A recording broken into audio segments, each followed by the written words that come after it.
Mr Speaker, I'm pleased to speak in support of the Carter Observatory Act Repeal Bill. As many of the speakers before me have said, the Carter Observatory has had a close association and much support from the Wellington City Council.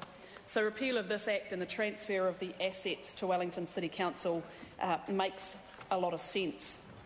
So although the Carter Observatory has, in the years preceding the current day, carried out very valuable scientific work, it's really kind of moved on now, and although initially a secondary objective was public education and visits, that's really moved into the forefront, Mr Speaker, in terms of what's available at the Carter Observatory. And what has happened is it's led to an increase in people who are actually interested in visiting the planetarium and less about the science focus, as we've heard from other speakers.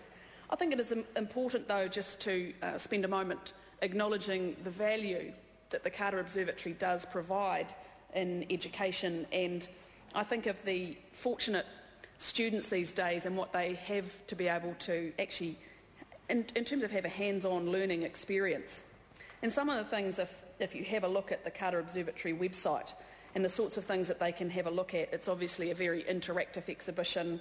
They look at the story of space, time and matter, and the sheer scale of the universe, the Big Bang, and interpretation of how the world began, which is a topic, of course, that has fascinated people up and down this country, young and old. So you can travel through the black hole and into the solar system and learn about all the planets that are surrounding us.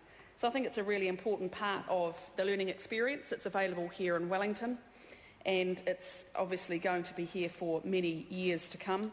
And it is important to note that this attraction is available day and night. So as one of my colleagues said before, you could take a diversion from a shopping expedition and take a trip to the observatory, and equally you can get married there, which is kind of fascinating still.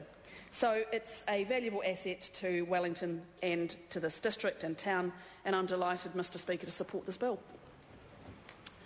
The debate has now concluded, so the question is that the motion be agreed to. Those of that opinion will say aye. Aye. Contrary, no. The ayes have it. Carter Observatory Act Repeal Bill, second reading.